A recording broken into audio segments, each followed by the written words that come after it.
রাষ্ট্রপতি নির্বাচন নিয়ে জাতীয় সংসদ ভবনের প্রস্তুতিমূলক সভায় সভাপতিত্ব করছেন ভারপ্রাপ্ত স্পিকার ব্যারিস্টার কায়সার কামাল। সেখানে আছেন স্টাফ করেসপন্ডেন্ট সেলিম মালিক। সরাসরি চলে যাচ্ছি তার কাছে। সেলিম, আজকের বৈঠক নিয়ে আপনার কাছে কি তথ্য আছে জানাবেন আমাদের।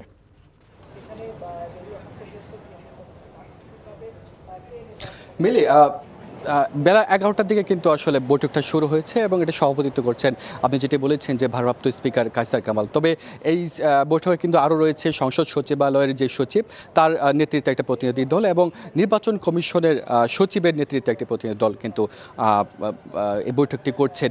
এবং এই বৈঠকে আসলে যে বিষয়টি আলোচিত হচ্ছে বলে আমরা জানতে পেরেছি সেটা হলো যে 20 তারিখে যেহেতু রাষ্ট্রপতি নির্বাচন হবে এবং সেই নির্বাচনে ঘিরে যেন কোনো ধরনের অপ্রীতিকর ঘটনা না ঘটে এবং সুষ্ঠু এবং শান্তিপূর্ণ ভাবে যেন এই রাষ্ট্রপতি নির্বাচনটি হয়, সেই কিভাবে আসলে আরও ভালোভাবে নির্বাচনটি করা যায় সেই বিষয়ে কিন্তু প্রস্তুতিমূলক এই বৈঠক কিন্তু আসলে অনুষ্ঠিত হচ্ছে।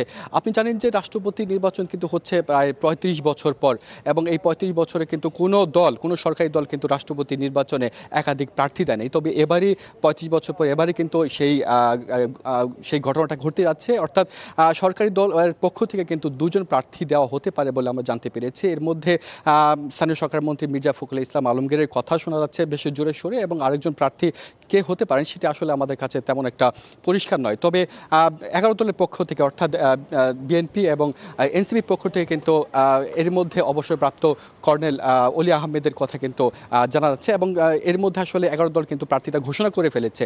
যদিও 13 তারিখে অর্থাৎ 13 আগস্ট রাষ্ট্রপতি মনোনয়নের জন্য আসলে মনোনয়নপত্র তুলতে পারবেন এবং 16 আগস্টে কিন্তু এই মনোনয়নপত্রগুলো যাচাই বাছাই হবে এবং 18 আগস্ট আসলে চূড়ান্তভাবে মনোনয়নপত্র প্রত্যাহারের তারিখ, অর্থাৎ ওই দিনই আসলে জানতে পারবো যে কারা রাষ্ট্রপতি নির্বাচনে অংশ নিচ্ছেন। এবং 20 আগস্ট যথারীতি আসলে জাতীয় সংসদের কক্ষে এই রাষ্ট্রপতি নির্বাচন অনুষ্ঠিত হবে এবং দুপুর 2টা থেকে 5টা পর্যন্ত কিন্তু এই নির্বাচন অনুষ্ঠিত হবে এবং এই নির্বাচনে কিন্তু আপনি জানেন যে 300 নির্বাচিত সংসদ সদস্যদের পাশাপাশি সংরক্ষিত নারী সংসদ সদস্যরাও 49 জন নারী সদস্যরাও কিন্তু এখানে নির্বাচনে ভোট দিতে পারবেন বলে আমরা জানতে পেরেছি। তো এই বৈঠক শেষে আসলে সংবাদ সম্মেলন করা হবে, হয়তো আরও 1-1.5 ঘন্টার মতো বৈঠক চলতে পারে এবং সংবাদ সম্মেলনে আমরা আসলে জানতে পারবো যে আসলে বৈঠক কী ধরনের সিদ্ধান্ত নেওয়া হয়েছে। তো মিলিয়েই ছিল আমার কাছে এই প্রস্তুতিমূলক সবার খবর। জানছিলাম রাষ্ট্রপতি নির্বাচন নিয়ে জাতীয় সংসদ ভবনের প্রস্তুতিমূলক সভার খবর।